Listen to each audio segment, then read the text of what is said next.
Vietnam युद्ध एक संघर्ष था जहां आधुनिक सैन्य प्रौद्योगिकी की उत्कृष्टता और आविष्कार ने दुश्मन के खिलाफ अपनी कमी को तैयार किया।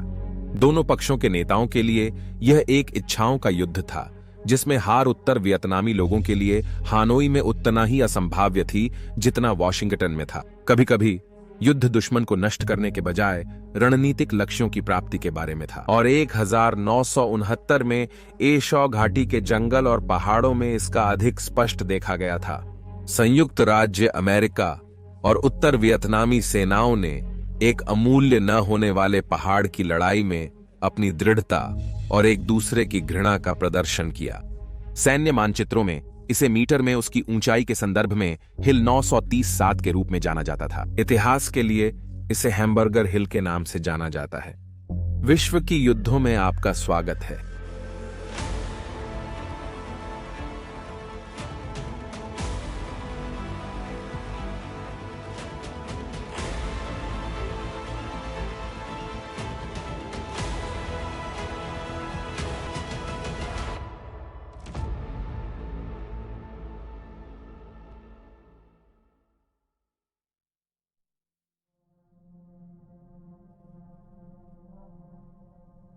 1960 और 1970 की शुरुआत में दक्षिण पूर्व एशिया के संघर्ष ने उत्तर और दक्षिण वियतनाम की सीमाओं को पार किया। प्रो संयुक्त राज्य अमेरिका दक्षिण के कम्युनिस्ट आक्रमण के डर से संयुक्त राज्य अमेरिका ने निरस्त्रीकरण क्षेत्र के दक्षिण वियतनाम का समर्थन किया, जिससे उत्तर वियतनामी सेना का सीधा हमला कठिन या असंभव हो गया। विचार था कि उत्तर को नियंत्रित रखें, जब संयुक्त राज्य अमेरिका और दक्षिण वियतनामी बल दक्षिण में कम्युनिस्ट वियतकांग गेरिला से लड़ रहे थे। उत्तर वियतनामी नेता हो ची मिन का दक्षिण में अपने भाइयों को छोड़ने का कोई योजना नहीं था, बावजूद अपने ऊपरी वर्गों के साथ। इसलिए उन्होंने एक रणनीति तैयार की जिसमें एक जटिल श्रृंखला की ट्रेल्स DMZ के रक्षा को छोड़कर आसपास के कंबोडिया और लाओ पीपल्स डेमोक्रेटिक रिपब्लिक के घने जंगलों से यात्रा करेगी और फिर दक्षिण वियतनाम में घुस जाएगी। हो ची मिन ट्रेल, जिसे कम्युनिस्ट उत्तर वियतनाम के नेता के सम्मान में नामित किया गया, एक महत्वपूर्ण संगठन और आविष्कार था। इसने पहले वियतकोंग को युद्ध के लिए सामग्री पहुंचाई और बाद में उत्तर वियतनामी सेना के सैनिकों को दक्षिण में संघर्ष में शामिल होने के लिए भेजा। इसलिए हो ची मिन ट्रेल को काटना अमेरिकियों के लिए वियतनाम युद्ध में विजय की एक कुंजी के रूप में देखा गया, और इसके अनेक ट्रेल्स को खोजने और नष्ट करने में बहुत सारी मेहनत की गई। हर संभावित हथियार का उपयोग वियतनाम के अंतिम मार्गों को नष्ट करने और कभी-कभी सीमा के पार इन्फेंट्री कार्रवाई से B-52 स्ट्रेटोफोर्ट्रेस सामरिक बम्बरों के हवाई हमलों तक किया गया। यह संयुक्त राज्य अमेरिका कमांडरों के लिए चुनौतीपूर्ण कार्य था, क्योंकि ऐसे संचालनों की सफलता की मूल्यांकन करना अक्सर कठिन होता था। दक्षिण वियतनाम के उत्तरी क्षेत्रों में आपूर्तियों की बढ़ती प्रवाह के लिए एक महत्वपूर्ण क्षेत्र था ए शू घाटी, जो महत्वपूर्ण तटीय शहर हुए के पश्चिम में लाओ पीपल्स डेमोक्रेटिक रिपब्लिक की सीमा के पास स्थित थी। घाटी ने मुख्य आपूर्ति मार्ग के साथ ही क्षेत्र में उत्तर वियतनामी सेना और वियतकांग के हमलों के लिए स्थापना क्षेत्र भी बनाया था। अप्रैल 1977 से मई 1959 के बीच संयुक्त राज्य अमेरिका और दक्षिण वियतनामी बलों ने क्षेत्र में 3 बड़े सैन्य सफाई अभियान चलाए, जिनमें हवाई और तोपखाना हमलों का उपयोग करके स्थानीय साम्यवादी बलों को हटाने का प्रयास किया गया। हालांकि 2000 से अधिक घायल होने के बावजूद ए शू घाटी अधिकांशतः उत्तर वियतनामी और वियतकांग के हाथों में रही। तदनुसार 10 मई 1969 को चौथी सफाई की कल्पना की गई। ऑपरेशन अपाचे स्नो के नाम से मशहूर इस ऑपरेशन में 3000 सैनिक शामिल होंगे। फिर से भारी हवाई और तोपखाना समर्थन के साथ घाटी के पश्चिम से उत्तर वियतनामी सेना की 19वीं रेजिमेंट के खिलाफ एक आकस्मिक हमला करेंगे। हमले की अगुवाई करने वाली इकाइयां होंगी प्रसिद्ध 101वीं एयरबोर्न डिवीजन स्क्रीमिंग ईगल्स।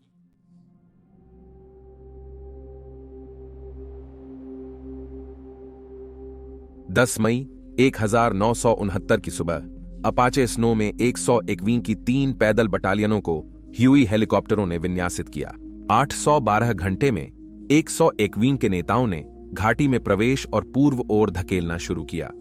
इसके बाद एक वीं बटालियन की 506वीं रेजिमेंट, 2वीं बटालियन की 501वीं और 3वीं बटालियन की 187वीं और वियतनाम की 1वीं रेजिमेंट आई। हेलिबोर्न सेनाओं की तेज गति से क्षेत्र में पहुंचने ने उत्तर वियतनामी सेना को पूरी तरह आश्चर्यचकित कर दिया।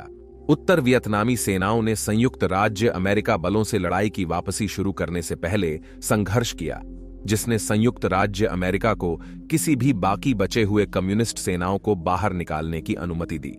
101वें को उत्तर वियतनामी सैनिकों के रक्त के निशानों का अनुसरण करते हुए यह स्पष्ट हो गया कि वे पहाड़ी 927 की ओर हट रहे हैं, जहां वे संभावना से अपना स्थान बनाएंगे। उत्तर वियतनामी का पीछा करते हुए उन्हें समझ में आ गया कि शायद वे अच्छी तरह से खुदाई किए गए दुश्मन से निपटने के लिए तैयार होने की जरूरत हो सकती है।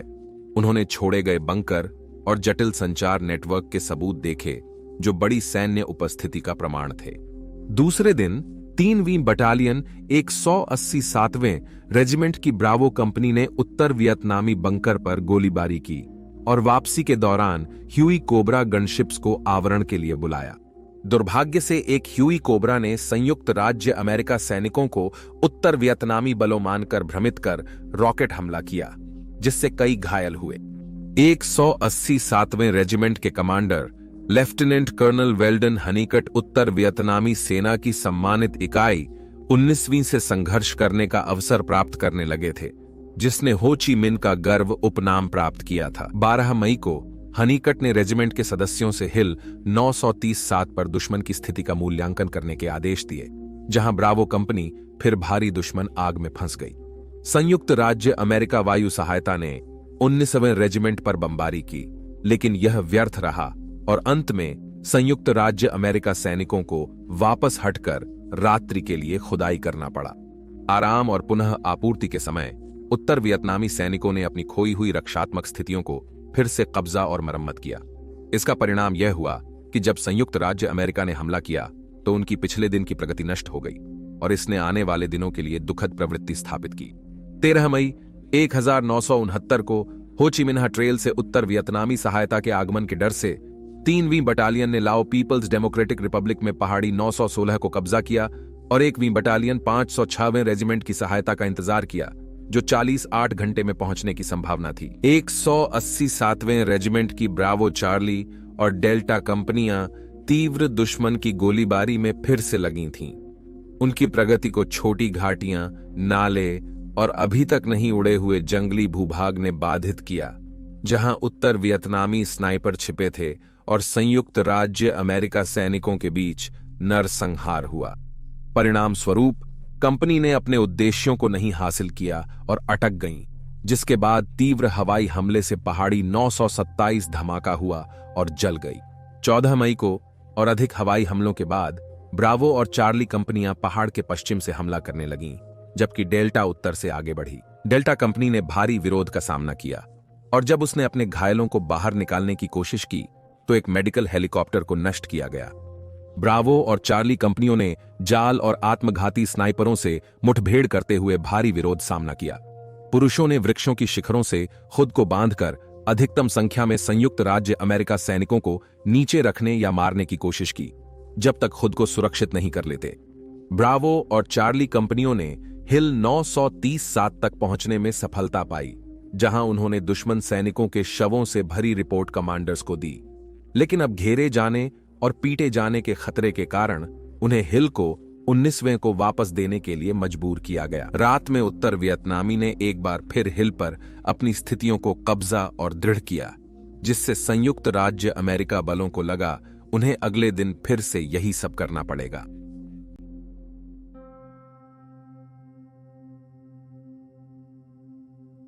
अब तक अपनी 187वीं रेजिमेंट को हिल 930-7 पर भारी क्षति के बावजूद लेफ्टिनेंट कर्नल हनीकट ने दुखी होकर जाना कि अन्यत्र अपाचे स्नो में संयुक्त राज्य अमेरिका बलों ने थोड़ा कार्य किया था। इस परिस्थिति पर चिंतित होकर उन्होंने 3वीं बटालियन के कमांडर कर्नल जोसेफ कॉमनी से बातचीत की। कमीनों के पास शक्तिशाली हथियार हैं, वे खुदाई में हैं, उनकी गहराई में सुरक्षा है और वे हर रात लाओ पीपल्स डेमोक्रेटिक रिपब्लिक से ताजगी भरे सैनिकों को ऊपर लाते हैं, पर मेरे पास उन्हें रोकने का सामर्थ्य नहीं है। हम एक भगवान की युद्ध में लगे हुए हैं। कंपनी ने सहमति दी और पहाड़ी को लेने में अधिक सहयोग का वादा किया। 15 मई को हिल 916 को सुरक्षित किया गया, लेकिन ब्रावो कंपनी एक बार फिर बहुत भारी दुश्मन की आग में फंस गई, जिसने हेलीकॉप्टर गनशिप्स से सहायता के अनुरोध को उत्तेजित किया। कहीं न कहीं गनशिप्स के लिए संचार की लाइन पर दुश्मन कहां स्थित है, इस संदेश में भ्रम हो गया और इसलिए ह्यूई कोब्रास को उनकी उम्मीद की विपरीत दिशा से आते हुए उन्होंने गलती से ब्रावो कंपनी पर रॉकेट चलाए, जिससे 2 की मौत हो गई और 14 घायल हो गए। अगले दिन 1वां बटालियन 506वां रेजिमेंट हिल 930-7 पर खोज आक्रमण कर झगड़े में शामिल हुआ, जिसे 187वें और दक्षिण वियतनामी से मुख्य धक्का खा सकता था। इस दौरान हनीकट ने अपने बंकर में एक रात के उत्तर वियतनामी हमला बल के द्वारा रॉकेट संचालित ग्रेनेड हमले से घाव प्राप्त किए और वह अपने पुरुषों के साथ क्षेत्र में रह गया। रात्रि आराम के दौरान संयुक्त राज्य अमेरिका सैनिकों को उत्तर वियतनामी तकनीक का सामना करना पड़ा, जिसमें हाथ ग्रेनेड को उनकी स्थितियों पर पहाड़ी से लुढ़काना शामिल था, जिसका परिणाम स्वरूप हमले के दौरान आराम की कमी थी। घाटी में कम घटनाओं के कारण कई युद्ध संवाददाताओं ने जल्दी ही तीव्र युद्ध पर ध्यान केंद्रित किया। वे पहाड़ी पर उतरे ताकि हमले के बाद लौट रहे संयुक्त राज्य अमेरिका सैनिकों से बात कर सकें। साक्षात्कार दिए गए 19 वर्षीय सैनिक सरदार जेम्स स्पीयर्स ने रिपोर्टर से पूछा, क्या आप कभी हैमबर्गर मशीन में गए हैं? हमें बेहद सटीक मशीन गन की गोलीबारी से कटकर टुकड़े कर दिया गया। परिणाम स्वरूप हिल 930-7 को संयुक्त राज्य अमेरिका चेतना में हैमबर्गर हिल के रूप में अमर कर दिया गया। 18 मई को 187वें और हाल ही में पहुंचे 506वें सदस्यों ने हवाई और तोपखाना बमबारी के बाद हिल 930-7 पर संयुक्त हमला किया। हमले के दौरान रक्षकों की क्षमता को कम करने के लिए आंसू गैस का प्रयोग हुआ, पर यह गलत दिशा में चला गया और अधिकतर 187वें के सदस्यों को प्रभावित किया। फिर भी 187वें की अल्फा और डेल्टा कंपनियों ने अच्छी प्रगति की और हिल 930-7 की छोटी बहुत करीब थी, हालांकि उन्हें दुश्मन की स्थितियों से भारी मशीन गन और मोर्टार की आग लगानी पड़ रही थी। हनीकट ने सोचा था कि वे चार्ली कंपनी की पुनर्स्थापना के बाद अंततः हैमबर्गर हिल को कब्जा करेंगे और वहां तक गए भी थे। दुर्भाग्य से अमेरिकियों के लिए भाग्य ने अन्य दिशा ली। आकाश अचानक भारी वर्षा से खुल गया, जिसने पहाड़ी ढलानों को कीचड़ में बदल दिया, जो कुछ जगहों पर 3 फीट गहरी थी, जिससे यह पूरी तरह से अपारगामी हो गई। इसलिए हनीकट को वापसी का आदेश देने के अलावा पहाड़ी के नीचे कोई विकल्प नहीं था। अब उसके लोगों ने हिल 930-7 को पकड़ने के लिए 8 दिन से लड़ रहे थे। उस समय डेल्टा कंपनी के सभी अधिकारी मारे गए या मेडिवैक हुए थे। ताजगी भरे सैनिकों को पुनः झगड़ों में खींचा गया और बाद में और हमले हुए। 20 मई को संयुक्त राज्य अमेरिका वायु और तोपखाना ने 2 घंटे से अधिक समय तक उत्तर वियतनामी स्थितियों को बमबारी किया, इसके पहले कि एक और संयुक्त राज्य अमेरिका इन्हीं स्थितियों का कई बार बमबारी की गई, त्यागी गई, कैप्चर की गई। संयुक्त राज्य अमेरिका ने त्याग दिया और फिर पिछले 10 दिनों में उत्तर वियतनाम ने कई बार पुनः कब्जा और मरम्मत किया। संयुक्त राज्य अमेरिका सैनिकों ने शक्तिशाली हमले के द्वारा दोपहर तक अच्छी प्रगति की और पहाड़ की चोटी पर एक और हमला करने की व्यवस्था की। 19वें रेजिमेंट ने और सजा सहने में असमर्थता दिखाई और उत्तरजीवियों ने जंगल में शरण ली।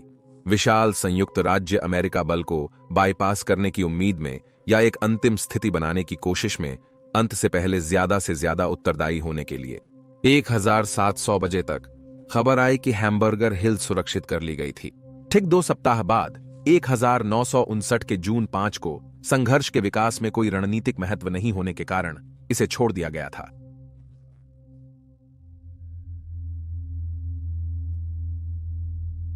वियतनाम युद्ध कई कारणों से विवाद में फंसा हुआ है, लेकिन हैमबर्गर हिल के लिए युद्ध पूरे संघर्ष के लिए एक रूपक के रूप में उभरता है।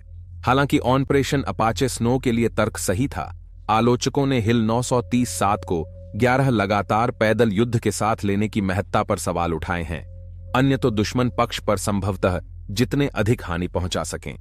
युद्ध के समय और उसके बाद कुछ निराशावादी निरीक्षकों ने यह दावा किया है कि यह सिर्फ एक प्रयास था युद्ध की अलोकप्रियता और पिछले 5 वर्षों में हुए नुकसानों को देखते हुए प्रतिष्ठा को बनाए रखने का। कार्रवाई के समर्थक बताते हैं कि हैमबर्गर हिल की लड़ाई ने पैदल सेना कार्यों की प्रभावशीलता को प्रदर्शित किया और इसे एक प्रमुख विजय के रूप में घोषित किया। इसने यह दिखाया कि संयुक्त राज्य अमेरिका लड़ाकू पुरुष वे विरोधी थे जिनसे वे लड़ रहे थे उतने ही दृढ़ थे, और जो समर्थन नेटवर्क स्थापित किया गया था, विशेष रूप से मेडिकल इवैक्यूएशन हेलीकॉप्टर बल, इसका मतलब था कि संयुक्त राज्य अमेरिका की मृत्युएं कम से कम पिछले युद्धों में हुए उसी परिस्थितियों की तुलना में कहीं अधिक कम थीं। हालांकि वे भी जो युद्ध को एक विजय के रूप में घोषित करते हैं, वे नहीं मान सकते कि इसने वॉशिंगटन डीसी में संयुक्त राज्य अमेरिका वियतनाम योद्धाओं की स्मारक दीवार में 56 और नाम जोड़े।